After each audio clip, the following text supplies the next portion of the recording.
Assalamualaikum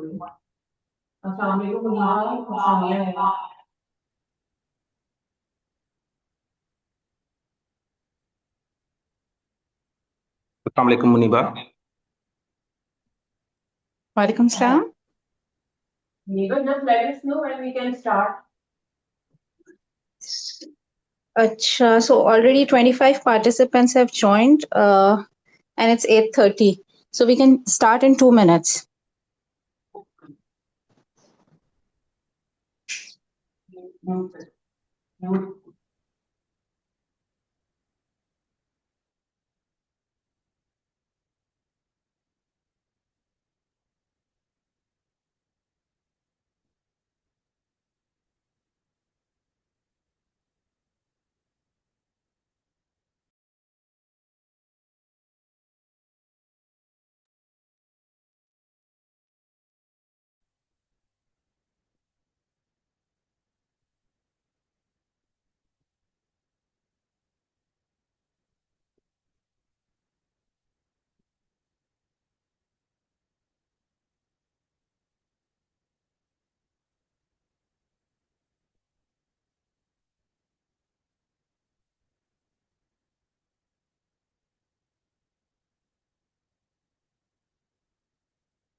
Dr. Sonia, you can start now.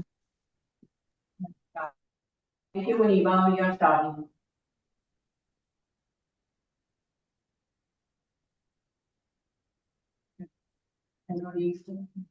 Assalamualaikum and good morning, you all. And on behalf of Aga Khan University, welcome all of you to in the IDCPC meeting. I'm Dr. Mansoor, Fellow Pediatric Infectious Disease here too from Aga Khan University.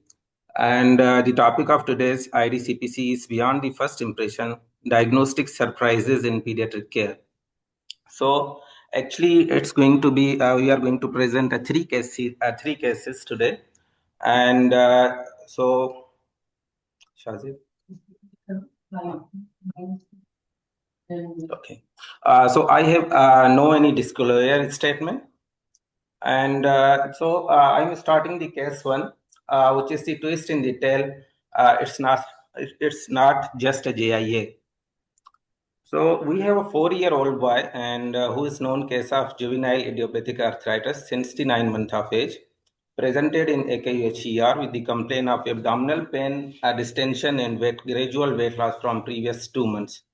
Initially, he was managed by the multiple general physician, where he was received multiple oral antibiotics and the symptomatic management.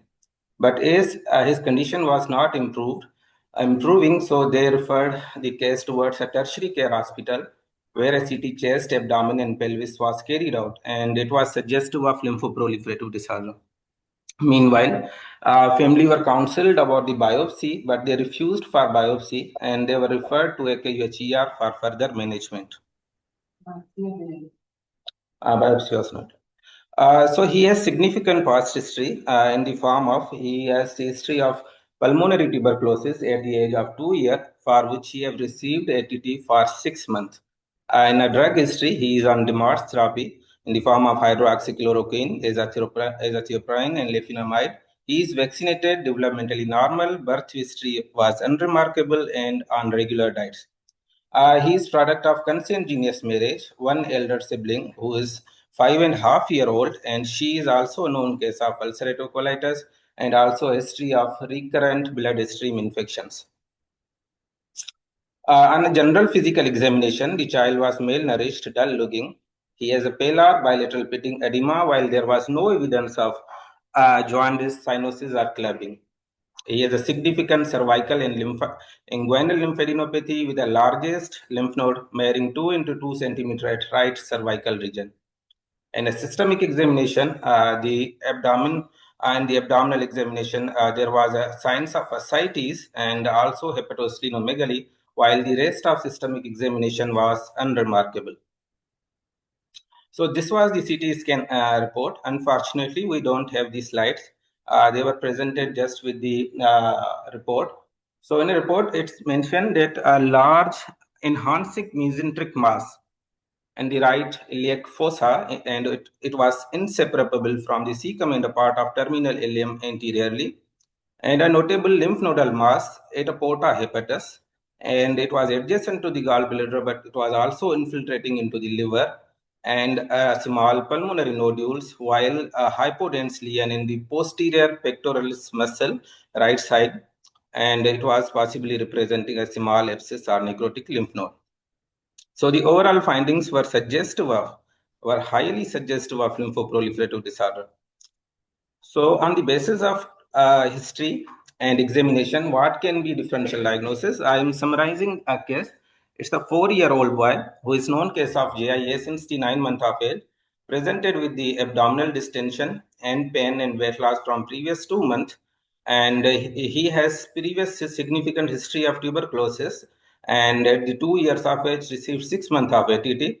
And on examination, he has a pallor, he has a bilateral pitting edema, and the significant lymphadenopathy, hepatosplenomegaly, and signs of ascites are positive, and CT scan is suggestive of lymphoproliferative disorder. So anyone who can answer these questions, what are differential diagnosis, and you are suggesting, or you are what you can put in differential diagnosis?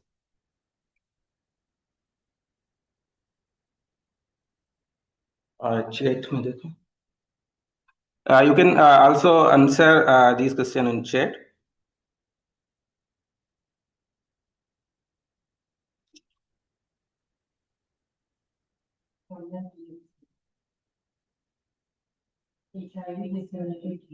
Okay, HIV, disseminated TB, and NTM. Okay. What about the malignancy? Are you guys are suspecting the malignancy or not? Because the CT scan was highly suggestive of lymphoproliferative disorder, and it was an abdominal mass as well. So why not the malignancy? At the first point, he was presented with the malignancy. So our differential diagnosis at the time of presentation in the ER was absolutely, we are agreeing that it's a malignancy and tuberculosis. And how will you approach this case? And what kind of investigation we should carry out to reach the diagnosis?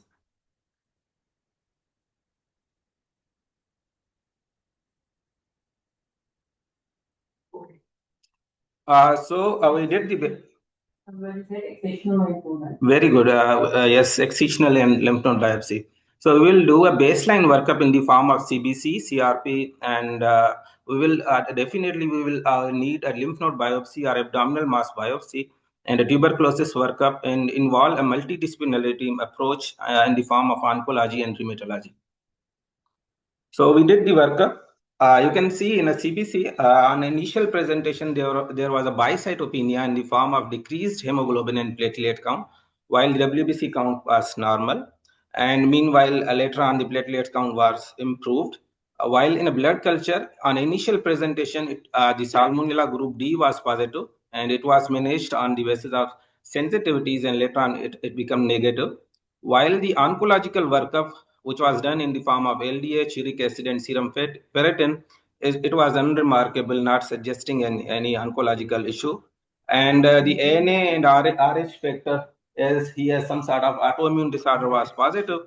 And while the inflammatory markers were also positive or raised. And the family were again counseled and about the need of lymph node biopsy and abdominal mass biopsy. But the parent refused for biopsy. So in this scenario, we did the ascitic fluid tape and its workup. The ascitic fluid DR was highly suggestive of the exudative picture, while the culture was negative. And again, the oncological workup for ascitic fluid was also negative. and the workup for tuberculosis was positive. And it was a pain sensitive on the culture, and gene expert MTB was detected, and rifampicin resistance was not detected. We did the gastric aspirates tuberculosis workup, which was again positive for tuberculosis.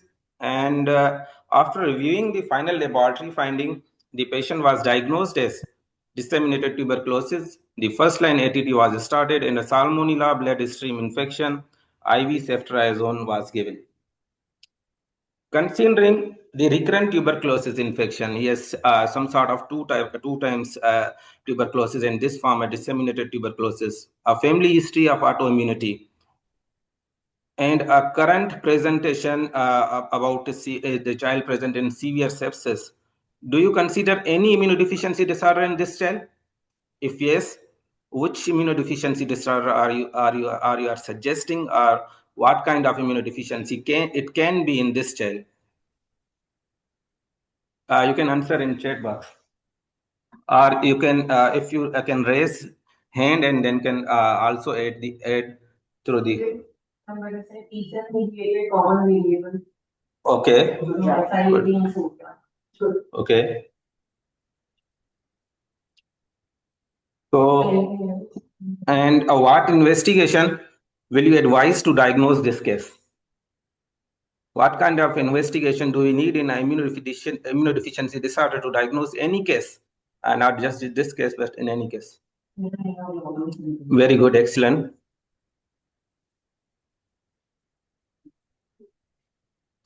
So you see, this is a comparative tables. This is apart from our case, and you can see. So the common disorder in the childhood are the severe combined immunodeficiencies, gamma globulinemia, chronic granulomatous disease, and Mendelian susceptibility of mycobacterial illness.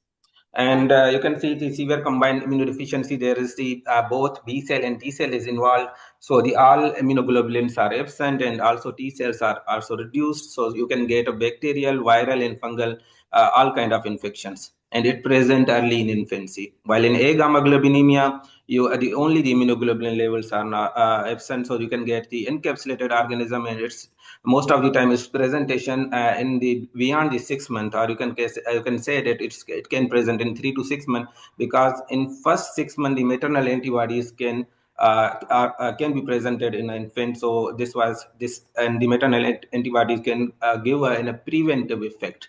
And chronic granulomatous disease, you have a neutrophil disorder. It is neutrophil oxidase burst defect, and you can have a normal immunoglobulin, even normal cell count, and you can get a catalase positive organism such as Staph aureus, and it present in infancy and childhood. And in a MSMD, you can get defect in interferon gamma pathway, and it's involved the cells which are involved in interferon gamma production are the monocyte, macrophage, T, and natural killer cell. The immune antibodies are often normal, and the typical infections are the salmonella and a non-tuberculous mycobacteria, most of the time also tuberculosis as well, and its presentation is infancy and childhood. So keeping in, if we compare this to our case, you can see that our case have a tuberculosis and also salmonellosis. So the MSMD is fitting in our case. So investigation to diagnose an inborn error of immunity. So this is a basic investigation, some sort of basic investigation. It has CPC with a differential count, serum immunoglobulins, and a lymphocyte subset. While a genetic investigation, we can think of, it's a targeted primary immunodeficiencies gene panel, or we can say that it's a next generation sequencing, and a whole exon sequencing, which are broader one. If you have any known mutation, or you have any sibling previously whose whole exon sequencing is done, and you have known mutation, you can go for a targeted panel as well. The cost is very is low in comparison to the whole exon, and but you can miss other disorders as well. And another broader spectrum is whole exon sequencing, and most of the time this whole exon sequencing can be the disorder can catch the disorder which are in the exons and not the introns. while we have the whole genome sequencing, which is a study of whole genome. Even they can study a whole exons and introns as well, and the whole genome sequencing is a very expensive. So most of the time we do the whole exon sequencing. And in any case, if you are suspecting there is a syndromic association, such as in this case, there is autoimmunity and also immunodeficiency, so better to go for whole exon sequencing rather than the primary immunodeficiency panel. So back to our case, we did the immunoglobulin, and the immunoglobulin were normal. We did the HIV antibodies for acquired immunodeficiency, and it was also negative. We did the flow cytometry. So you can see there is a low absolute count of CD3, total T cells, CD19, and total B lymphocytes. Both subset of T cells, CD4 and CD8, are also decreased, and CD4 CD8 ratio is maintained. CD56 natural killer cells are also decreased. So anybody who can comment on this investigation, that what it is suggesting and why the cell counts are low and the immunoglobulin is normal?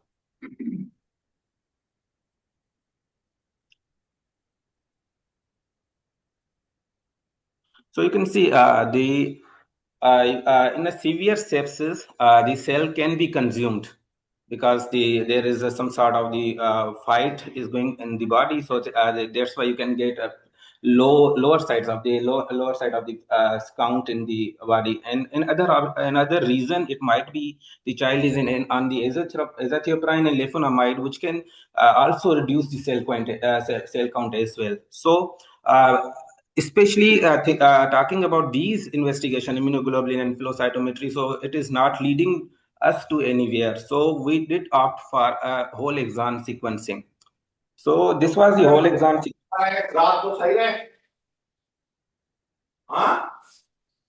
Okay, please mics को mute कर लें.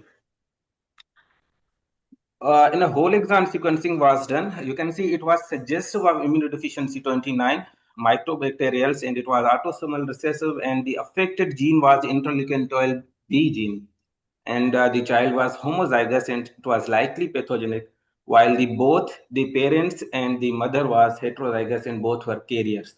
Another sibling was a sister, a sister of 5.5-year-old.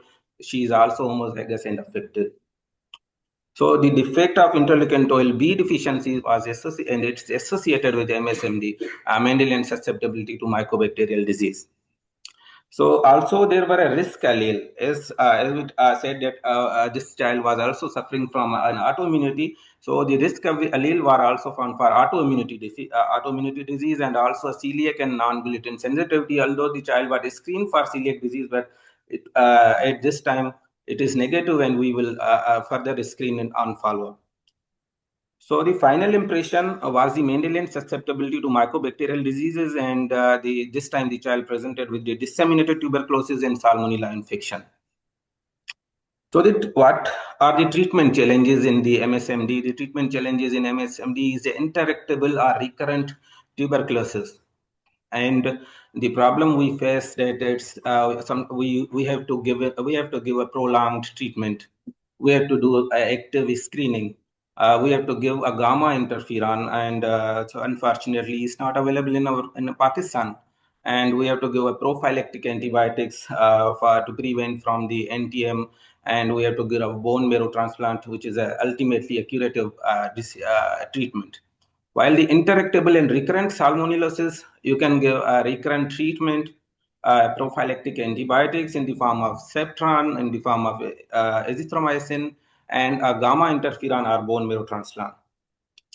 So the treatment option in our case were the suboptimal treatment regime was the prolonged ATT treatment, which was started, and salmonella infection was treated, and child was kept on the prophylactic antibiotics, and also a curative treatment was parents were counseled for the hematopoietic stem cell transplantation and gamma interferon.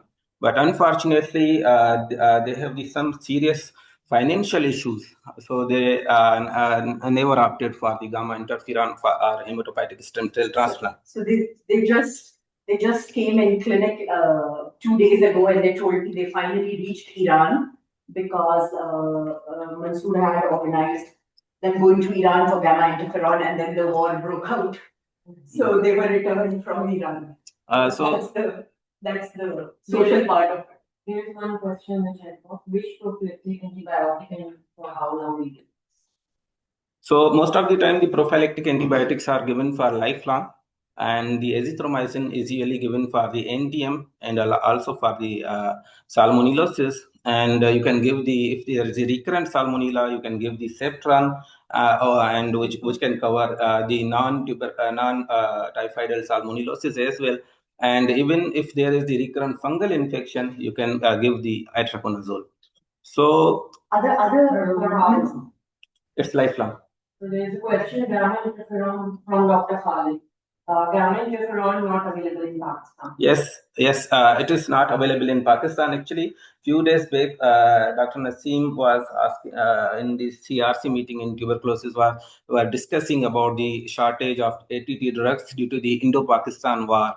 And now we were also referring the patients toward the Iran for the interferon gamma and therapy. But unfortunately, the war between Iran and Israel, so now this passage is also very difficult, and the other countries from which we can arrange the gamma interferon it is very expensive, and they have some sort of serious visa issues, and also arranging is very difficult. So for now, we can keep the patients on the antibiotic prophylaxis, or we can opt for a hematopoietic stem cell transplant. It is and ultimately it's a curative treatment. So I think you had found some literature on the use of alpha interferon, huh? Yes, it was, but some people, some people have tried of interferon alpha, but the results were not as good in comparison to gamma interferon.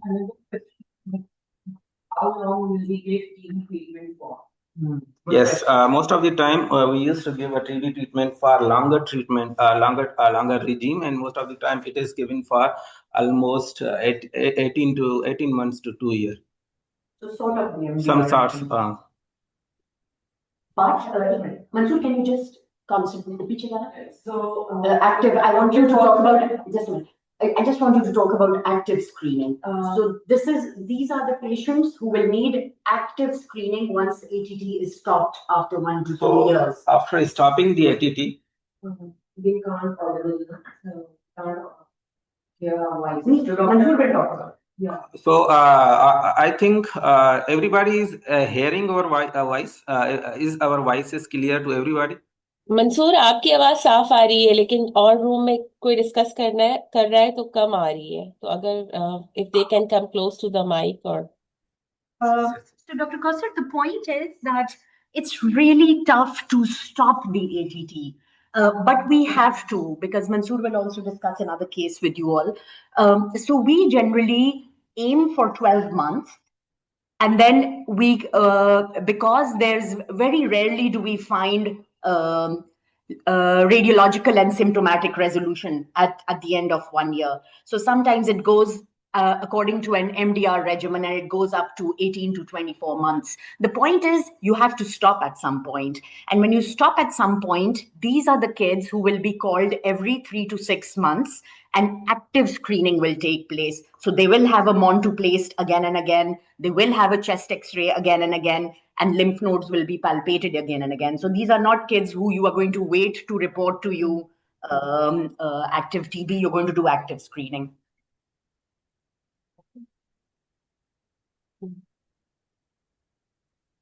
So any question in case 1? So we can move towards the case 2. Do we have a culture of more culture? And Yes. yes, we. Okay. So Next case. So we are moving to our next case. It's a case needle, a nodule, and a genetic whisper. So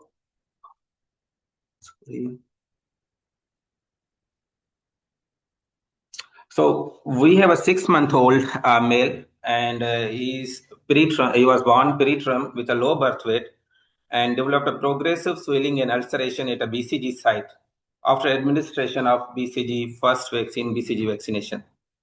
By the 3rd month of life, A firm nodular swelling appeared in right axillary region, which eventually increasing in size and become ulcerated with a surrounding redness. So this is the picture, and you can see that is ulcerated lesion over the right deltoid region, and it is the region most of the time we used to give the BCG vaccine, and also nodular swelling in the right axillary region. And so if a child present in a clinic with this type of the history, meanwhile they were managed on the symptomatic managed, some general physician prescribed some antiseptic, but the ulceration was not improving. So what can you think that what will be your differential diagnosis and how will you approach this child? You can comment in chat box.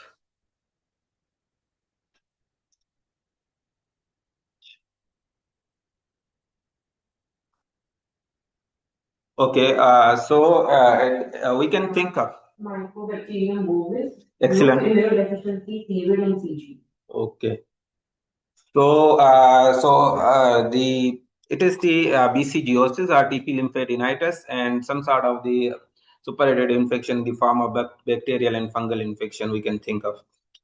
The approach will be an excisional biopsy and a tuberculosis workup. So we did the baseline workup in the form of CBC, which was normal, and inflammatory markers, which were also in normal limits, and IGRA and Montuk's test was done, which was negative. And excisional biopsy was carried out, and the tissue smear shows AFP, and the culture reported a pain-sensitive to Mycobacterium tuberculosis. Gene expert was positive for MTB with a no rifampicin resistant.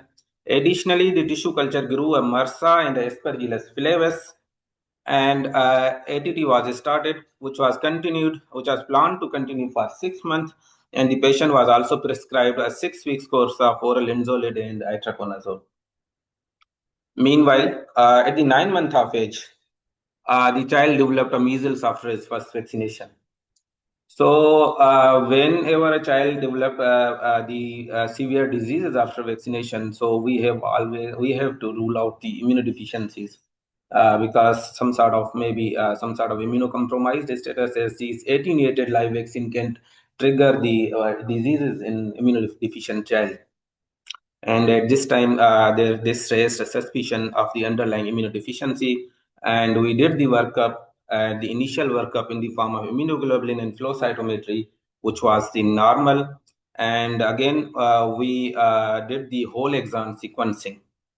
So you can see that in this child is in comparison to previous child, this is the same sort of the gene involvement is interleukin 12 RB1 gene, and it's again he is homozygous, and this gene is associated with autosomal recessive form of the Mendelian susceptibility of mycobacterial disease.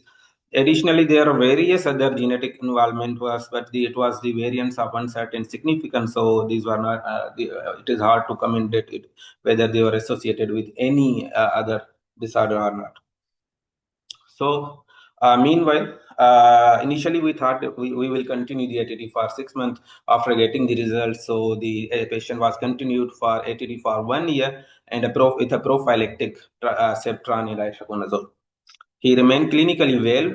After stopping the ATT at 1 year, he remained clinically well for 2 years on prophylactic medication. But his height and weight was not improving as well. He was always on lower centiles. And also, he has some sort of, however, gradual increase in axillary lymph node was noted and on the follow-ups. So at this time, by the age of 4 years, when he has gradual increase in lymphadenopathy, we again repeated the lymph node biopsy, and the tissue AFB culture this time grew the MTB and with rifampicin resistance. So currently the child is on rifampicin resistant regime, and the plan is to continue for 18 months and facilitate the availability of interferon or hematopoietic stem cell transplantation. Again, the parents again have the financial issues as well, so it is very hard to arrange the interferon, and so we are hoping that after some time we can get a curative therapy in the form of hematopoietic stem cell. He was actually So this is a family from Quetta, and the mother was very educated. So this family actually read up on interferon and completely said no to interferon because the side effects of interferon really spooked them. So one question you said was is about do you have a culture report for AFD and NTM? Because in these patients, non-tuberculous what is more common compared to TB or maybe in combination, either not with TB. So do you have a culture report? Yes, we do have a culture report, but culture report is positive. At this time, I have not. So this patient went for their biopsy to Islamabad, but because the good thing about the AKU lab is that if you talk to them, they do the extra workup for you. And I think this kid had an expert positive and had a culture positive this time, RR. And then we eventually referred them to the Pakistan TB program clinic in Quetta, and they started their standard regimen for him over there in Quetta. So he's being managed in Quetta, and we are in touch with them remotely. So yes, I agree with you all. NTM and MTB both have to be ruled out, and this is why cultures are important along with biopsies and along with expert multimodality investigation. So this is the table. It is a comparison between BCG in an immunocompetent versus immunocompromised. So you can see that in an immunocompetent, the presentation usually a mild with a local ulceration at BCG site and regional lymphadenitis, while the onset is in the weeks to few months, while the severity is usually mild, usually self-limiting, and sometimes it presented with a localized suppurative lymphadenitis. The diagnosis is usually done on the clinical and history basis. Sometimes it needs a BCG PCR culture. The observation, most of the time we do observation, or sometimes we do the surgical drainage, but sometimes give a short course of ATT as well. And the prognosis is regarding the treatment regimen, that any concerns regarding use of the rifampicin in the treatment regimen in addition to the itraconazole, RIF with ITRA. So the literature which I've searched for this. So most of the time, as said previously, these childs were suffering from the NTM most of the time. But so they used to give the azithromycin to cover the NTM, and for rifampicin, so definitely it's a concern when you are giving therapeutic doses of itraconazole. This child was on 3 per kilo, which is like the prophylactic dose which you generally give when you have cell-mediated immunity deficiency. But yes, I agree with you. Whenever you give therapeutic dose of itraconazole along with rifampicin, you have to be aware of the fact that rifampicin will decrease the level of itraconazole in the body. Good question. While in immunocompromised child, there is a severe local ulceration at BCG site, regional lymphadenitis, and some sort these child can present with a disseminated tuberculosis. And the onset is early in infancy, and the severity is severe, life-threatening, high morbidity and high mortality, and most of the time require a microbiological confirmation. And the treatment is prolonged and ATT and the interferon gamma hematopoietic stem cell transplant, and the prognosis is poor without early recognition and aggressive treatment. I just want to make a point that if you look at literature coming out of South Africa, most of the perinatal and the vertical HIV infants will have a very high rate of BCGosis. And for some example, in children from in infants who have been infected vertically by HIV in Pakistan, we have never found BCGosis in them as a leading presentation, which has led to early identification. I don't exactly know the reason why there's this difference between South African or African children and Pakistani children. But for us, whenever we have found BCGosis beyond one site of lymph nodes and involving 2 or 3 lymph node sites, it has generally led to some form of cellular immune deficiency. So very good question. Dr. Kosa has posted on the chat box, particularly for the queries. If patient had infection due to BCG vaccine, then why MTB expert was lost? That's a very good question. So this kid actually, this kid had This kid had abscess at the BCG site for a long time. It started after the BCG vaccine, but they actually came for a biopsy and they came for the drainage when I think the super infection with MRSA and happened. So basically, the IND took place at 3.5 months. Now we considered BCGiosis at that time, but you're very, very right that was this a postnatal TB infection, which he got from somewhere or the other? It's difficult to tell.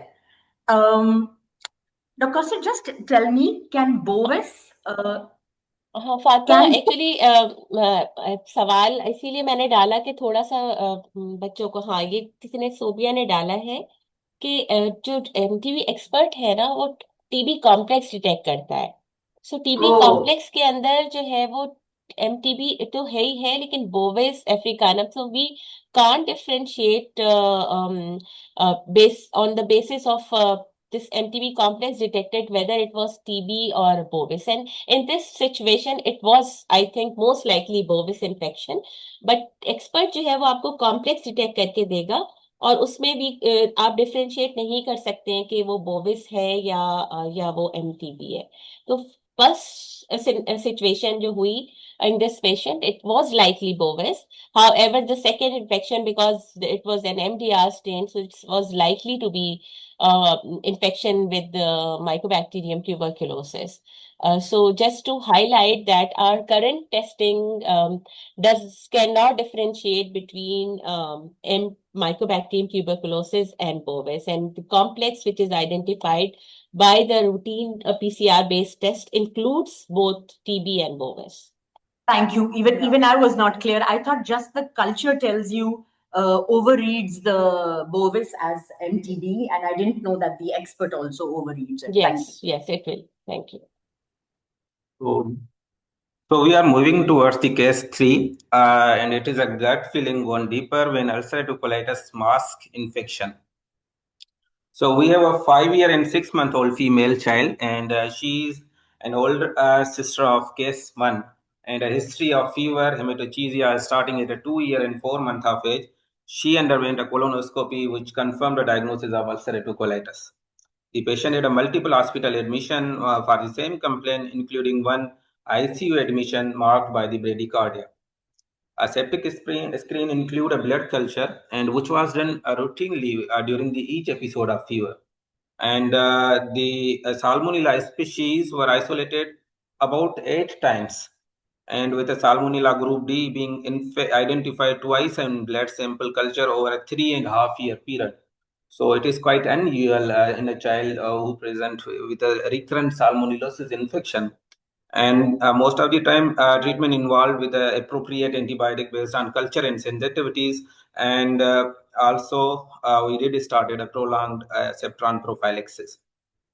So these were the culture. You can see that these most of the time they were present. 2 times it was the Salmonella group D, but most of the time it was Salmonella species.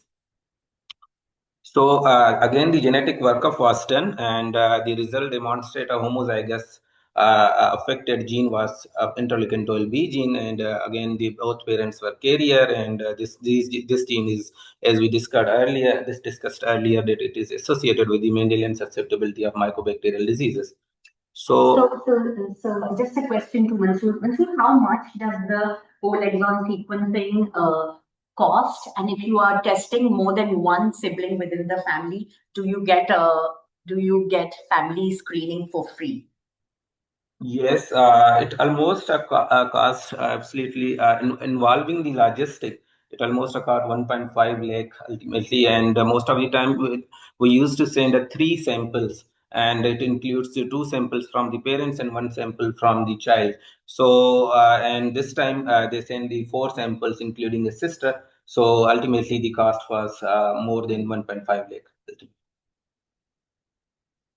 And it's the point of discussion. It's the approach to the MSMD disorders, and the Mendelian susceptibility or MSMD is a rare congenital disease, and is confirming a selective predisposition of infection caused by weakly virulent mycobacteria such as Mycobacterium bovis and NTM, and also Mycobacterial tuberculosis.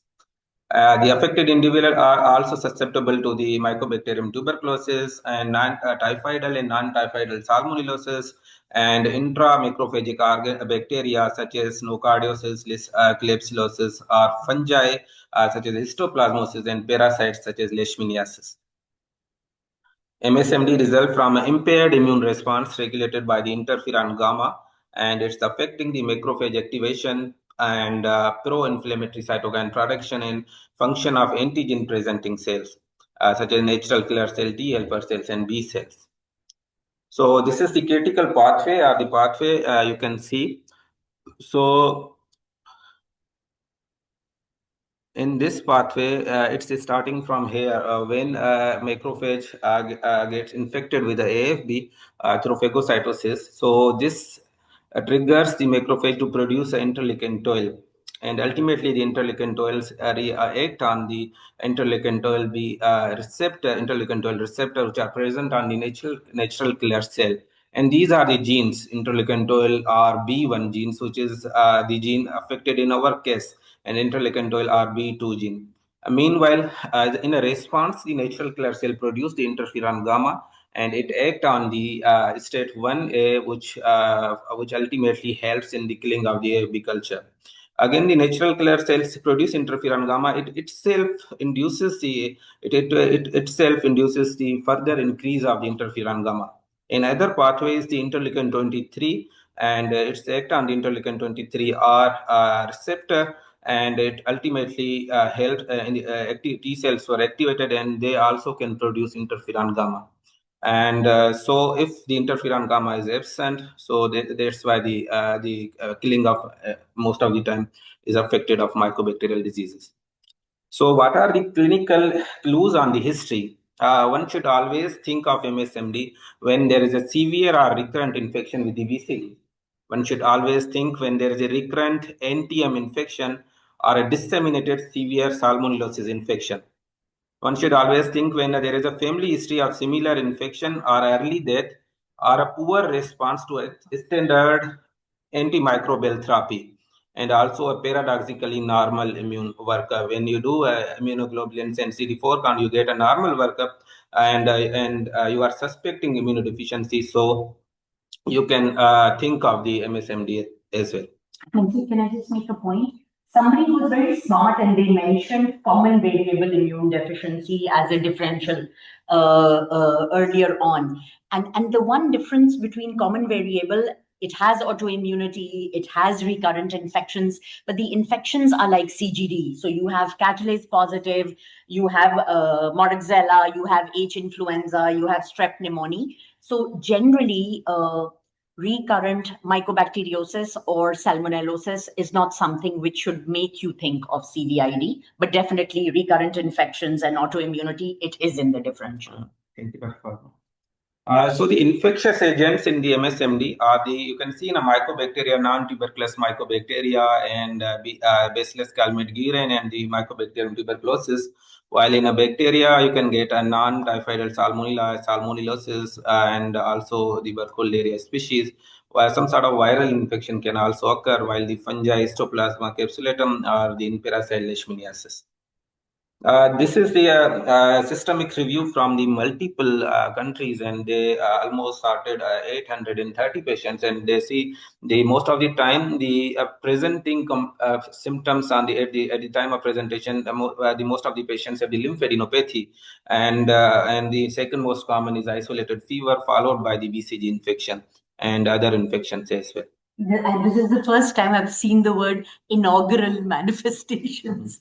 And the diagnosis, it is done by cytokine production assay. Actually, this is a stimulation test, and they used to give the interferon gamma and see the response, that it further increases or not. And interferon gamma level through the ELISA method, but these tests are not available in most of the labs. And other is the genetic testing. So there are two types of genetic testing. That one is the next generation sequencing or Sanger sequencing, and other is the whole exon sequencing. So the next generation sequencing, it is either we can say it is a primary immunodeficiency panel, and these are the targeted panel. When you are sure or you have previously known mutation, you can go for a next generation sequencing. But when you're as in our cases, the child have any association of the autoimmunity. So if we opted for next generation sequencing, or if we opted for a primary immunodeficiency panel, maybe there were the chances that we can miss the risk allele, or maybe we can chances that we can miss the entire diagnosis as well. So if you are not sure, or if you have any association and you have no known mutation, better to go for whole exome sequencing rather than the primary immunodeficiency panel. Although the cost is expensive, but at a time when you get the diagnosis, so it is explaining. And so the whole exome sequencing is the broader coverage of the gene. So these are private companies who facilitate this whole exome sequencing, and different public sector hospitals. For example, I know that Children's Hospital in Lahore and AKU over here in Karachi, they have these connections with companies. So say we use this company called Invitee. And it's possible for different hospitals to maintain a relationship with them, since this is very much a payment wala test. So this is how it should be done. But there was a point at which Dr. Faranaz in our pediatric infectious disease had a relationship at Boston Children. And there was a Professor Raif Jaha over there who used to do it for free. But when you have relationships where things are done for free, you are on a waiting list. So there were times when we got results 2 or 3 years with a 2 or 3 years lag. So this is something which you all have to keep in mind. Okay, to that, 23 mutations are linked, and most of the time the autosomal recessive followed by autosomal dominant in X-linked pattern, and the most common gene affected is interleukin 12 RB1 gene, and it is in our case as well. So the treatment option, general principle, the management depend upon the underlying genetic defect. Primary goal is to control the infection and hematopoietic stem cell transplant and interferon gamma therapy, which is effective in selected cases. Management of the BCG related complication, no universal guideline, and the treatment is most of the time is individualized. And chest X-ray, ultrasound, or CT scan is done usually to rule out the pulmonary or disseminated tuberculosis, and the treatment is some sort of the prolonged ATT, usually for 9 to 12 months and may extend to 18 months. And the monitoring usually done follow for at least 2 years, and considering treatment failure if there is no response within 5 months. If a minimal or temporary ATT response, suspect the NTM infection. And the use of antibiotic prophylaxis is the azithromycin, which is a lifeline prophylaxis in partial interferon gamma receptor deficiency to prevent a recurrence of NTM or salmonella, and a cetron in patient with recurrent salmonellosis infection. Interferon gamma therapy restores the macrophage function and improve the infection control, and not effective in autosomal recessive. In complete form of deficiency, it is not effective. While the administration is a subcutaneous route, and it is 3 times a week, and the starting dose is 3 to 50 microgram per meter square, and you can go up to the 400 microgram per meter square if no response. Ultimately, the hematopoietic stem cell transplant, it is a curative for a complete the children who have the complete absence of the interferon gamma, and also used in interleukin 12 RB1 cases. And the challenges are the high failure rates of the interferon gamma deficiencies, and the infection recurrence, graft versus host disease, and also the future therapies are the gene therapies, and which are successful in the mouse model yet, but are not approved for the human studies as well. So treatment outcome, this is a case series was done in 830 patients. So ATT was given in almost out of 830 to 390 cases, and they were about 80% of treatment response of the ATT was noted. While you can see the interferon gamma was given to a 20% of patient, and the favorable response was in 76.2. But again, there was the availability was issue, and it was limited to only few countries. So the next is the hematopoietic stem cell transplant. Out of 830, 39 patients received the hematopoietic cell transplant, and the average age or median age at first hematopoietic stem cell transplant was 4 years. And you can out of the so 1/3 of patients after receiving the hematopoietic transplant were died, and the most of the time the cause of mortality was the septicemia followed by disseminated mycobacterial infection. So the take home message that Pakistan is a high burden country for both tuberculosis and salmonellosis, and the red flags are in a form of tuberculosis when there is a disseminated or localized BCGiosis in early infancy, when there is a recurrence of tuberculosis, and when there is a partial response to the at the end of therapy. You can get a recurrent salmonellosis infection, or there is the association of immunodeficiency with autoimmunity. Always think of the MSMD. Thank you. I think we do want to make the point that when you have partial response to TB therapy, true treatment failure, and especially when you don't have tissue-based or microbiological evidence that it is TB, means that a misdiagnosis should also be a part of the differential.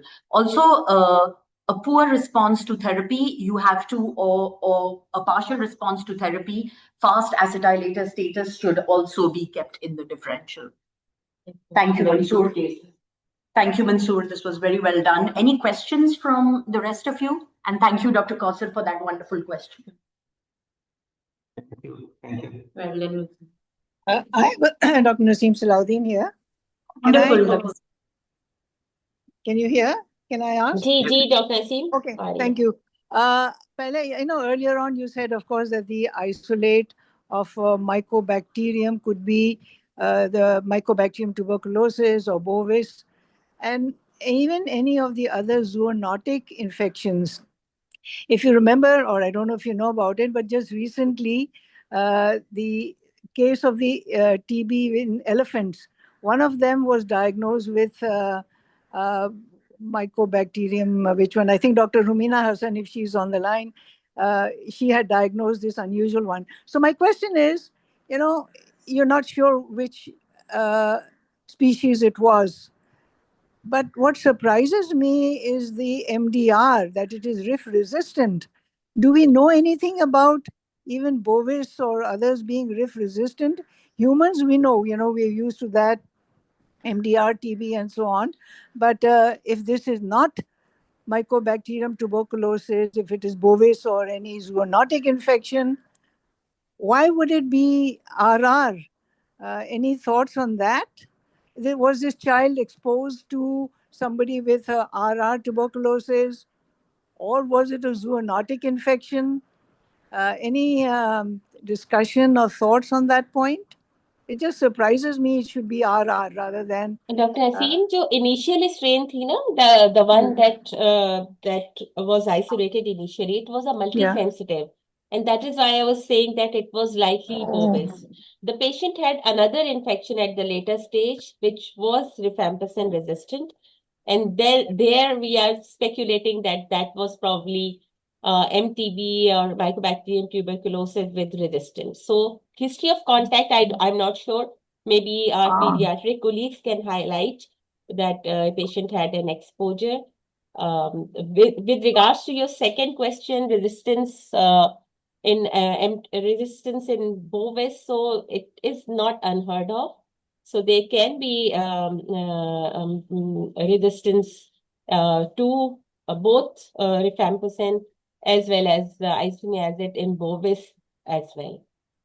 Is it also possible that the first episode of tuberculosis, the child was not treated adequately, maybe acquired RR during therapy?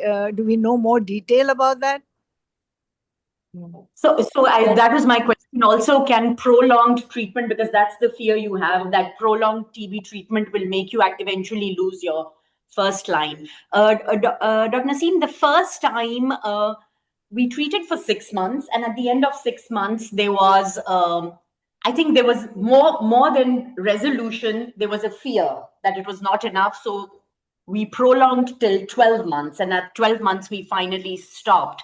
And then it came back, the lymph nodes came back after 2 years. So there was sort of a symptom-free, but low normal growth for about 2 years, and then it came back. So you are very right. The problem with these kids is you never know if you are inadequately treating or you are precipitating a resistant infection in the next case. The only example I can give you, even though it's not maybe comparable, is that we had another case from Bahawalpur, and I remember every month, eventually after 6 months, they stopped doing blood culture because Salmonella typhi would grow. That was not enteritis. And eventually we just started treating on the phone with ceftriaxone. Every fever, we would give ceftriaxone for 10 to 14 days. And ultimately, he got toxic megacolon, and that was the one child who we lost. But the Salmonella eventually did become resistant, and eventually the ceftriaxones monthly eventually went up to meropenem. And at that time, I remember azithro. That was almost, I was a fellow at that time, and azithro was not something which we used. But the point is that you do. This is just the fear either ways. And now also because of immune therapy, people are scared of interferon also. It's available in Iran. I had an Afghani patient who came with a lot of boxes of alpha interferon from Iran, and that's when we started talking to them. But now this war thing and the border business means that one patient has already been reverted from Iran. Fascinating experiences and very well presented by Dr. Mansoor. Thank you. Agree. Very good presentation. Thank you. Thank you, everyone. Thank you. Well done.